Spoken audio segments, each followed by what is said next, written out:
Breaking చూస్తున్నాం. సార్వత్రిక ఎన్నికల ప్రక్రియ ముగింపు దశకు చేరుకుంది. చివరి దశ పోలింగ్ కొనసాగుతోంది.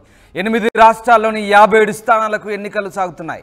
పంజాబ్ 13, యూపీ 13, బంగాల్ 9, బీహార్ 8, హిమాచల్ 4, జార్ఖండ్ 3, చండీగఢ్ 1, ఒడిశాలో 6 ఎంపీ స్థానాలకు పోలింగ్ జరుగుతోంది. మరోవైపు ఒడిశాలోని 42 అసెంబ్లీ స్థానాలకు కూడా ఇవాళ పోలింగ్ సాగుతోంది. ఎన్నికల బరిలో మొత్తం 904 మంది అభ్యర్థులున్నారు. సాయంత్రం 6 గంటల వరకు పోలింగ్ కొనసాగనుంది. ఈసారి పలువురు ప్రముఖులు బరిలో ఉన్నారు. ప్రధానంగా ప్రధాని మోదీతో పాటు అనురాగ్ ఠాకూర్, నటి కంగనా రనౌత్, టీఎంసీ నేత అభిషేక్ బెనర్జీ లాంటి నేతలున్నారు. ఇక వారణాసి నుంచి ప్రధాని మోదీ బరిలో ఉన్నారు. ప్రస్తుతం అందరి దృష్టి వారణాసి మీదే ఉంది. ఇక మోదీకి పోటీగా కాంగ్రెస్ నుంచి బరిలో అజయ్ రాయ్ నిలిచారు. 2014-19లో మోదీ గెలిచారు. ప్రస్తుతం హ్యాట్రిక్ పై కన్నేశారు. ఇక హిమాచల్ ప్రదేశ్ మండి నుంచి కంగనా రనౌత్ బీజేపీ అభ్యర్థిగా పోటీ చేస్తున్నారు. మండి కాంగ్రెస్కు కంచుకోటగా ఉంది.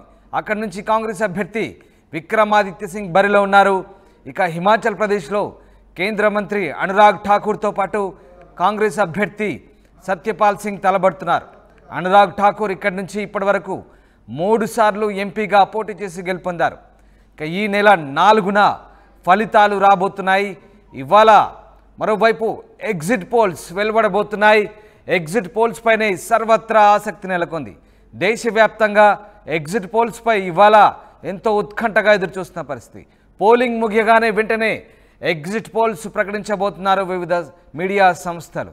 మొత్తం మీద ఇవాళ చివరి తుది విడత సార్వత్రిక ఎన్నికల పోలింగ్ జరుగుతోంది. ఇవాళతో దేశవ్యాప్తంగా పోలింగ్ ముగియబోతుంది. ఇక 4వ తేదీన ఫలితాలు రాబోతున్నాయి. దేశ ప్రధాని ఎవరు కాబోతున్నారనేది 4వ తేదీన ఏ పార్టీ మెజార్టీ స్థానాలు గెలవబోతుందనేది వెలువడబోతోంది. మొత్తం మీద ఇవాళ ఇటు పోలింగ్ ముగియడంతో పాటు ఎగ్జిట్ పోల్స్ కూడా ఉత్కంఠ రేపుతున్నాయి. మొత్తం మీద ఇవాళ తుదిపోరు జరగబోతుంది. చండీగఢ్ సహా మిగతా 7 రాష్ట్రాల్లోని 57 లోక్సభ స్థానాల్లో పోలింగ్ జరగబోతోంది. ఒడిశాలోని 42 అసెంబ్లీ నియోజకవర్గాలకు కూడా పోటీ జరగబోతుంది. ఇవాళ ప్రధానంగా ప్రధానమంత్రి మోదీ ఇవాళ వారణాసిలో ఆయన పోటీ చేయబోయే వారణాసిలో పోలింగ్ జరుగుతోంది. దీంతో అందరి దృష్టి వారణాసి పైన ఉంది. మోదీకి ప్రత్యర్థిగా కాంగ్రెస్ తరఫున అజయ్ రాయ్ బరిలో ఉన్నారు. ఇక మరోవైపు హిమాచల్ ప్రదేశ్లోని మండి నుంచి సినీ నటి కంగనా రనౌత్ బీజేపీ తరఫున తొలిసారి పోటీ చేస్తున్నారు. ఆమె తొలిసారి ఎన్నికల బరిలో నిలిచారు. కాంగ్రెస్ పార్టీకి కంచుకోటగా గుర్తింపు పొందిన మండి నియోజకవర్గంలో రాజు కుటుంబానికి చెందిన విక్రమాదిత్య సింగ్ పోటీ చేస్తున్నారు. మనం చూస్తున్న కొన్ని దృశ్యాలు ఇప్పుడే తాజా విజువల్స్ అందుతున్నాయి. బీజేపీ అధ్యక్షుడు జేపీ నడ్డా తన ఓటు హక్కు వినియోగించుకున్నారు. ఇక యూపీ ముఖ్యమంత్రి యోగి ఆదిత్యనాథ్ కూడా తన ఓటు హక్కు వినియోగించుకున్నారు ఉదయాన్నే.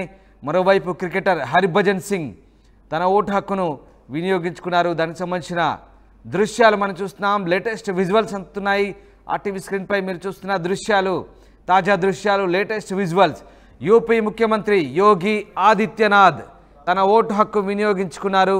దానికి సంబంధించిన దృశ్యాలే మనం చూస్తున్నాం. మరోవైపు బీజేపీ జాతీయ అధ్యక్షుడు నడ్డా ఓటు హక్కు వినియోగించుకొని మీడియాకు ఫోజులిస్తున్న దృశ్యాలు మనకు కనబడతా ఉన్నాయి. ఇటు హర్భజన్ సింగ్ ఓటు హక్కు వినియోగించుకున్నారు. ప్రధానంగా ప్రముఖులంతా కూడా ఉదయాన్నే ఓటు హక్కు వినియోగించుకొని తమ వేలును చూపిస్తున్నారు. ఓటు యొక్క ప్రాధాన్యతను వివరిస్తూ జనాలకు అవగాహన కల్పించే ప్రయత్నం చేస్తున్నారు. యోగి ఆదిత్యనాథ్ యూపీ ముఖ్యమంత్రి యోగి ఆదిత్యనాథ్ తన ఓటు హక్కు వినియోగించుకొని తన వేలును చూపిస్తున్న దృశ్యాలు మనం చూడొచ్చు. ప్రజాస్వామ్యాన్ని బలపరుస్తూ తాను ఓటు హక్కు వినియోగించుకున్నట్టుగా ఆయన ఆ వేలును సంకేతంగా చూపిస్తున్నారు. మా ప్రతినిధి రామకృష్ణ ఢిల్లీ నుంచి జాయిన్ అవుతున్నారు. రామకృష్ణ, తుది విడత పోలింగ్ ప్రారంభమైంది. ఎలా సాగుతోంది? ఇవాళ దేశవ్యాప్తంగా మొత్తం 8 రాష్ట్రాల్లో 57 స్థానాల్లో తుది విడత పోలింగ్ జరుగుతోంది. ఇక ఇవాళతో పోలింగ్ ముగియబోతుంది. సో ఇవాళ ఈ పోలింగ్ ప్రక్రియకు ఎన్నికల సంఘం అధికారులు ఎట్లాంటి ఏర్పాటు చేశారు?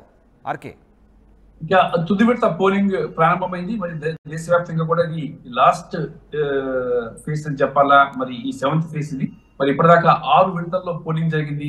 543 స్థానాలకు గాను పోలింగ్ జరగాల్సి ఉండగా ఇప్పటిదాకా కూడా చూసుకుంటే 486 సీట్లకు పోలింగ్ పూర్తయింది. మరి చివరి విడతలో 57 సీట్లకు 57 లోక్సభ స్థానాలకు పోలింగ్ జరుగుతుంది. ఇక్కడ ప్రధానంగా చూసుకుంటే ఈ ఫేజ్ తో ఎలక్షన్స్ ముగిస్తే మాత్రం ఈ రోజు సాయంత్రమే ఎగ్జిట్ పోల్స్, అలాగే జూన్ 4వ తేదీన ఫలితాలు వెలువడబోతున్నాయి. మరి ఒకవైపు ఫలితాల కోసం దేశవ్యాప్తంగా ప్రజలంతా కూడా ఉత్కంఠగా ఉన్నారు. చివరి దశ పోలింగ్ అయినప్పటికీ కూడా పోలింగ్ కంటే కూడా ఎగ్జిట్ పోల్స్ మీద ప్రజలంతా చాలా ఆసక్తిగా ఉన్నారు. మరోవైపు జూన్ 4న ఓట్ల లెక్కింపు కార్యక్రమం జరుగుతుంది. ప్రస్తుతానికి మనం చూసుకున్నట్టుగైతే ఇక దాదాపుగా 57 నియోజకవర్గాల్లో పోలింగ్ జరుగుతుంది. 904 మంది అభ్యర్థులు బరిలో ఉన్నారు.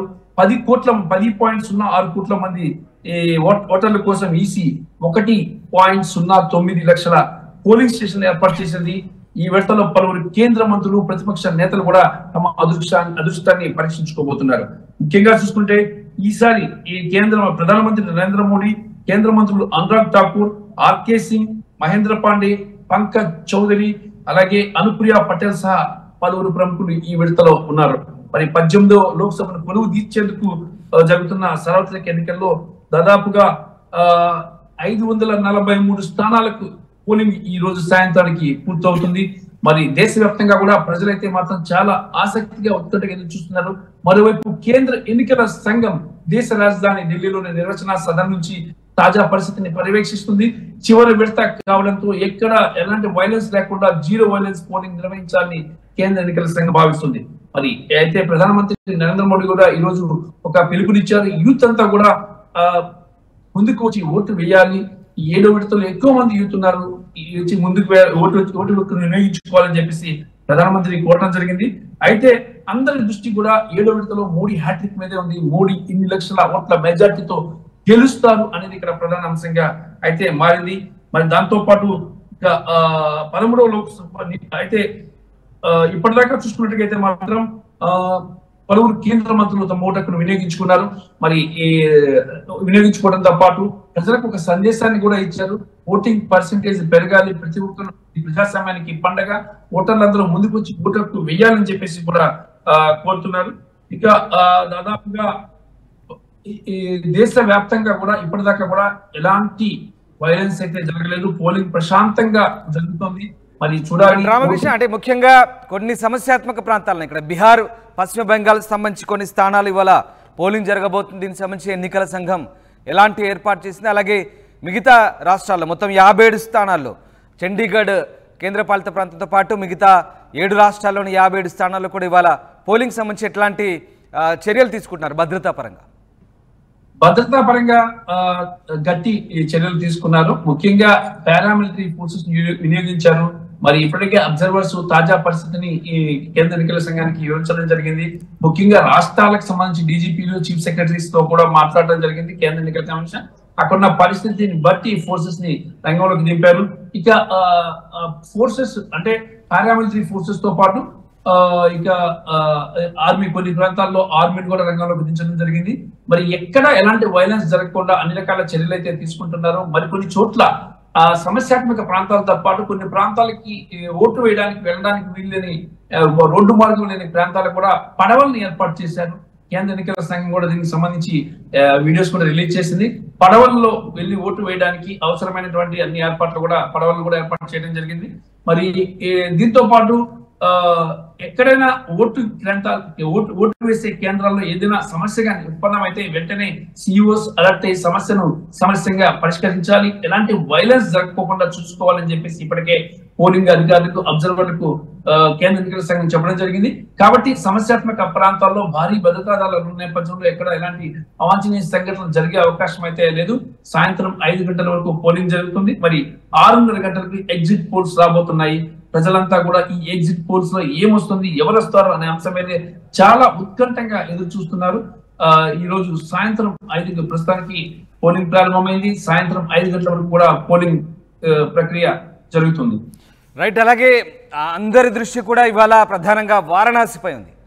ప్రధాని మోదీ అక్కడి నుంచి పోటీ చేస్తున్నారు. ఇవాళ అక్కడి నుంచి ఆయన తలపడుతున్నారు. ఆయనకు అజయ్ కాంగ్రెస్ నుంచి ఆయనకు ప్రత్యర్థిగా ఉన్నారు. సో అక్కడ పోటీ ఎలా ఉండబోతుంది, ప్రధానంగా అక్కడ పోలింగ్ సంబంధించి ఎట్లాంటి చర్యలు తీసుకుంటున్నారు, అందరి దృష్టి వారణాసిపై ఉన్న నేపథ్యంలో అక్కడి అప్డేట్స్ ఏంటి? అయితే ఇక్కడ చూసుకున్నట్టుగైతే ఏమైతే మోడీపై ఈసారి ఈ మోడీ ఇక్కడ వారణాసిలో హ్యాట్రిక్ సాధించాలని చెప్పేసి కూడా భావిస్తున్నారు. మరి అదేవిధంగా హ్యాట్రిక్ వచ్చే అవకాశం ఉంది. ఇక్కడ కాంగ్రెస్ నుంచి మోడీపై అజయ్ రాయ్ పోటీ చేస్తున్నారు. బిఎస్పీ తరఫున అతహర్ జమాల్ లారీ పోటీ చేస్తున్నారు. ఇక్కడ పోటీ అయితే మోడీ మెజారిటీ ప్రధానమంత్రి, దేశానికి ప్రధానమంత్రి, వారణాసిని అభివృద్ధి చేశారు. మరి ఈ నేపథ్యంలో ఆయన మెజారిటీ ఎలా ఉంటుంది అనేది ప్రధానంగా చర్చనీయాంశంగా మారింది. భారీగా లక్షల సంఖ్యలో మెజారిటీ రావాలి అని చెప్పేసి కూడా అందరూ భావిస్తున్నారు. మరి మోడీ కూడా ఇదే దీంతో ఉన్నారు. భారీగా మెజార్టీ వచ్చే అవకాశం ఉందని చెప్పేసి కూడా మోడీ కూడా భావిస్తున్నారు. ఇక్కడ వారణాసి అభివృద్ధి, ముఖ్యంగా వారణాసిలో కాశీ దేవాలయం అభివృద్ధితో పాటు ఇక వారణాసి పట్టణాన్ని పూర్తిగా అభివృద్ధి చేయడంలో మోడీ సక్సెస్ అయ్యారు. అలాగే ప్రజలు కూడా చాలా సాటిస్ఫైగా ఉన్నారు మోడీ విషయంలో. ఈసారి గతంలో కంటే కూడా భారీ మెజార్టీని ఇవ్వబోతున్నారు ప్రజలు అని చెప్పేసి ప్రధానమంత్రి భావిస్తున్నారు. బీజేపీ కూడా భావిస్తుంది. కాంగ్రెస్ పార్టీ, బీఎస్పీ రెండు పార్టీలు కూడా ఇక్కడ పోటీ పెట్టాయి. మరి పోటీ పెట్టినప్పుడు కూడా మోడీ విజయం నల్లేరు మీద నడక, మెజార్టీ పైనే అందరి దృష్టి అనేది కూడా తెలుస్తుంది. ప్రధానమంత్రి నరేంద్ర మోడీ కూడా పిలుపునిచ్చారు. యూత్ అంతా ముందుకు వచ్చి వేయాలి, ఇది ప్రజాస్వామ్యానికి పండగ వాతావరణం, పండగ లాంటిది, ఓటు హక్కును ప్రతి ఒక్కరు వినియోగించుకోవాలని చెప్పేసి కూడా ప్రధానమంత్రి కోరడం జరిగింది. ఏది ఏమైనా సరే ఈ 7th ఫేజ్ ఎన్నికల విషయంలో ఎలాంటి గందరగోళం జరగకోకుండా జీరో వైలెన్స్ తో ఇక్కడ ఎన్నికలు నిర్వహించాలి అనేది. రామకృష్ణ, మరొక ప్రధాన అంశం, ఇవాళ పోలింగ్ ముగిసిన తర్వాత ఎగ్జిట్ పోల్స్, ఇది చాలా ఉత్కంఠ రేపుతోంది. ఎగ్జిట్ పోల్స్ సంబంధించి నిజంగా మరి వివిధ సంస్థలు ఎగ్జిట్ పోల్స్ ప్రకటించే అవకాశం ఉంది.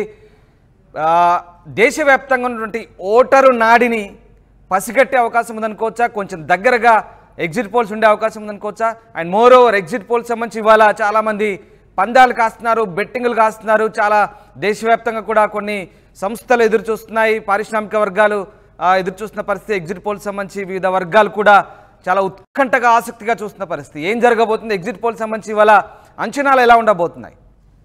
ఎగ్జిట్ పోల్స్ కి సంబంధించి ఇక్కడ అందరి దృష్టి కూడా ఉంది. ఎన్నికల 7th ఫేజ్ ఎన్నికలు జరుగుతున్నాయన్న దృష్టి కంటే కూడా ఎగ్జిట్ పోల్స్ లో ఏం రాబోతుంది, ఏం జరగబోతుంది, ఏమి ఈ ప్రజలు ఎలాంటి తీర్పు ఇవ్వబోతున్నారని ఎగ్జిట్ పోల్స్ చెప్పబోతున్నాయి అనేది ఇక్కడ ప్రధానంగా ఉంది. మరి అనేక సర్వే సంస్థలు ఎగ్జిట్ పోల్స్ ని ఈ రోజు రిలీజ్ చేయబోతున్నాయి.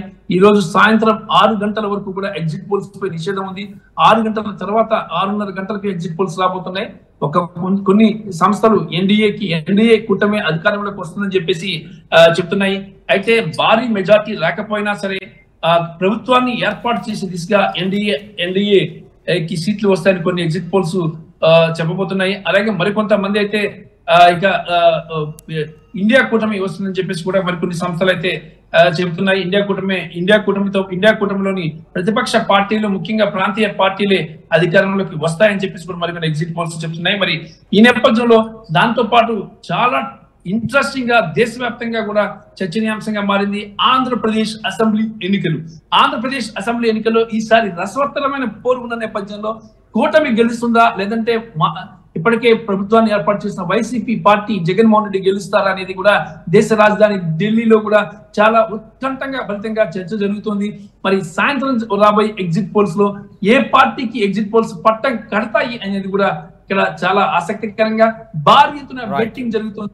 ఆంధ్రప్రదేశ్ లో జరిగే అసెంబ్లీ ఎన్నికలపై ఢిల్లీలో భారీ బెట్టింగ్ జరుగుతుంది. భారీగా కొన్ని కోట్ల రూపాయల బెట్టింగ్ జరుగుతుంది. కొన్ని ప్రైవేటు వ్యక్తులు అలాగే కొన్ని సంస్థలు కూడా ఈ బెట్టింగ్ లో పాల్గొంటున్నాయి. అనధికారిక బెట్టింగ్ లో భారీగా కోట్ల రూపాయలను పెడుతున్నారు. మరి ఎవరు అధికారంలోకి వస్తారో అనేది ఈసారి ఓటర్ తేల్చబోతున్నాడు అనేది చాలా సంక్లిష్టంగా ఉంది. ఎగ్జిట్ పోల్స్ కూడా చెప్పడానికి చాలా ఆచితూచి ముందుకు అడుగేస్తున్నాయి. ఇటు కూటమి అధికారంలోకి వస్తుందా, లేదంటే వైసీపీ అధికారంలోకి వస్తుందా అనేది తేల్చడంలో ఎగ్జిట్ పోల్స్ కూడా కొంత సర్వే సంస్థలు కూడా కొంత ఆచితూచి ముందుకు అడుగు వేస్తున్నాయని చెప్పి మనం చెప్పచ్చు. ఒక పార్టీ వస్తుందని చెప్పడానికి ముందుకు రావడం లేదు. మామూలుగా సోషల్ మీడియాలో, వెబ్సైట్ లో సర్వేస్ మినహాయించి కొన్ని ప్రతిష్టాత్మకమైన సంస్థలు చేసే సర్వేస్ అయితే మాత్రం కొంత అంటే ఆ సర్వే సంస్థలు కూడా ఈసారి చాలా వాళ్ళకి సర్వే కూడా చాలా సంక్లిష్టంగా మారింది ఆంధ్రప్రదేశ్ రాజకీయాలకు సంబంధించి సర్వే ఇవ్వడానికి అని చెప్పేసి కూడా చెప్పొచ్చు రామదాస్. మరి ఏమైనా సరే సాయంత్రం 6:30 తర్వాత ఎగ్జిట్ పోల్స్ రాబోతున్నాయి. ఆంధ్రప్రదేశ్ లో ఎవరు ప్రభుత్వం ఏర్పాటు చేయబోతున్నారు, కేంద్రంలో ఎవరు ప్రభుత్వం ఏర్పాటు చేయబోతున్నారు అనే దానికి సంబంధించి క్లియర్ కట్ ఎగ్జిట్ పోల్స్ వస్తాయి. ఆ ఎగ్జిట్ పోల్స్ కూడా వాస్తవమయ్యే అవకాశాలు ఉన్నాయి Ramdas. Right, thank you very much Ramakrishna, thanks for the update. ఇది మొత్తం మీద చివరి దశ పోలింగ్ కొనసాగుతోంది. 8 రాష్ట్రాల్లోని 57 స్థానాల్లో ఎన్నికలు సాగుతున్నాయి. పంజాబ్ 13, యూపీ 13, బెంగాల్ 9, బీహార్ 8, హిమాచల్ 4, జార్ఖండ్ 3, చండీగఢ్ 1, ఒడిశాలోని 6 ఎంపీ స్థానాలకు పోటీ జరుగుతున్నాయి. అటు ఒడిశాలోని 42 అసెంబ్లీ స్థానాలకు కూడా ఇవాళ పోలింగ్ జరుగుతుంది. మొత్తం ఎన్నికల బరిలో 904 మంది అభ్యర్థులున్నారు. సాయంత్రం 6 గంటలకల్లా పోలింగ్ ముగియబోతుంది. ఈసారి పలువురు ప్రముఖులు బరిలో ఉన్నారు. ప్రధాని మోదీతో పాటు అనురాగ్ ఠాకూర్, సినీ నటి కంగనా రనౌత్, టీఎంసీ నేత అభిషేక్ బెనర్జీ, లాలూ ప్రసాద్ యాదవ్ కూతురు కూడా ఇవాళ పోటీలో ఉన్నారు, మీసా భారతి. సో మొత్తం మీద ఇవాళ ప్రతిష్టాత్మక పోటీ జరగబోతుంది. ఇప్పటికే 6 దశల్లో పోలింగ్ ముగిసింది. దాదాపుగా 486 లోక్సభ స్థానాలకు ఇప్పటికే ప్రశాంతంగా పోలింగ్ ముగిసింది. ఏప్రిల్ 19న ప్రారంభమైన పోలింగ్ ఇవాళతో ముగియబోతుంది. ఇక 4వ తేదీన ఎన్నికల ఫలితాలు రాబోతున్నాయి. ఇక మరీ ముఖ్యమైన అంశం ఇవాళ ఎగ్జిట్ పోల్స్ చాలా ఉత్కంఠ రేపే అవకాశం ఉంది. చాలామంది ఎగ్జిట్ పోల్స్ కోసం ఆశగా ఉత్కంఠగా ఎదురు చూస్తున్న పరిస్థితి దేశవ్యాప్తంగా. ఓటరు నాడిని సంస్థలు ఎలా పసిగట్టబోతున్నాయి, ఏం జరగబోతుందని మాత్రం ఇవాళ ఉత్కంఠ రేపుతోంది.